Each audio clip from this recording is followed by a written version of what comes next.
Professor McBain? When he reads aloud. I think he has a great feel for the language.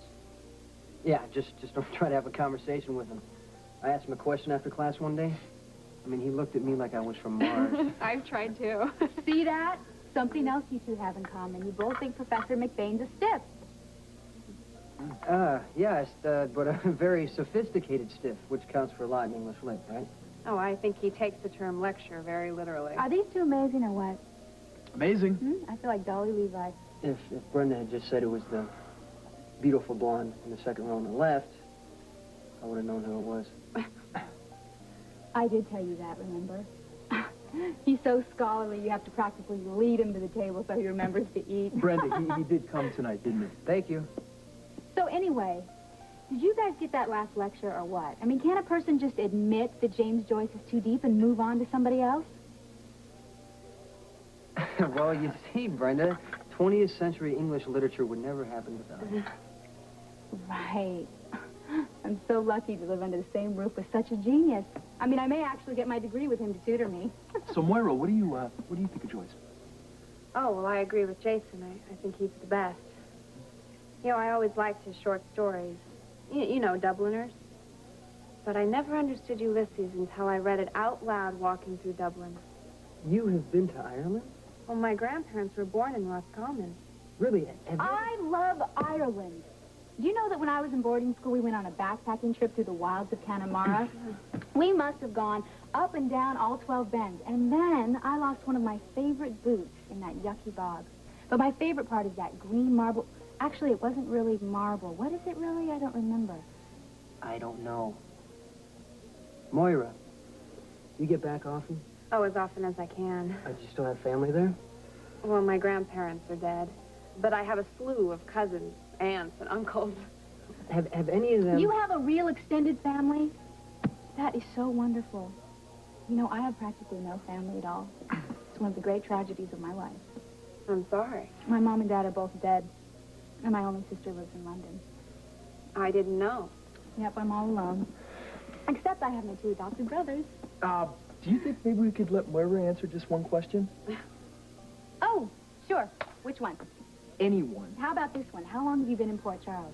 Well, since Because August. when Julia first brought me, that's my sister, when she first brought me here, I thought this place was the wilds of the earth. Of course, I was comparing it to the city. It does grow on you, though. Well, I'm very interested in upstate New York, actually. You know, some of my ancestors worked on the Erie Canal. No kidding. I just read some stuff about the construction of the canal. They worked under really harsh conditions, and there was a lot of smallpox. I mean, do you know anything more about these ancestors of yours? Well, one of them left a journal. I've only seen it once. It belongs to my Aunt Chauvin, who lives here in the States. Apparently, the woman who wrote it was a political refugee who fled Europe. Wait a minute. Let's go back to the smallpox, because I'm really interested in that. It's a disease spread by irritating little pests. Does that sound familiar?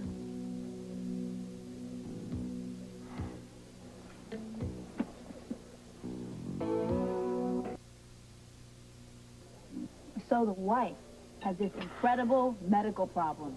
And she goes in for surgery, and the surgeon, Alex Baldwin, he is best buddies with the husband, and he's in on the plot. So the husband finds out about the plot, right? And he gets back at his wife in the most incredible way.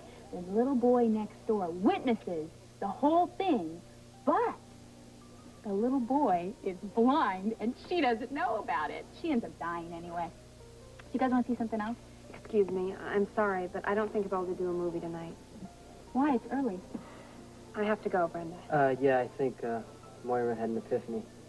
Something like that. A what? Never mind. I'll drive you home. Oh, thanks, Jason. That would be nice. Good night, AJ. Thank you for a wonderful meal. It was nice meeting you. At least the dinner was good. Brenda, I'll see you in class. Bye. See you, Jason. Whoa. At least the dinner was good? What is that supposed to mean? And what the hell is an epiphany? Read your Joyce. It means you're impossible. I set those two up, and they were perfect together, in case you didn't notice. Yeah, you didn't shut your mouth the whole meal. Well, I was just trying to keep the conversation going. As long as the conversation was going about Brenda. Excuse me? get it, do you? You had the spotlight on you the entire time. Someone had to keep this dreary group from drifting off. No one was drifting off. And as you pointed out yourself, Moira and Jason were having a great time together without your help. Without my help, they would have never been together. Okay, you get points for setting this up, absolutely. But then, why couldn't you just back off and quit competing for attention? I was not competing for attention. Yes, you were. Yes, you were. What I can't figure out, though, is were you competing because you couldn't stand seeing Jason paying attention to someone else? Or maybe because you can't stand not to be the center of attention all the time?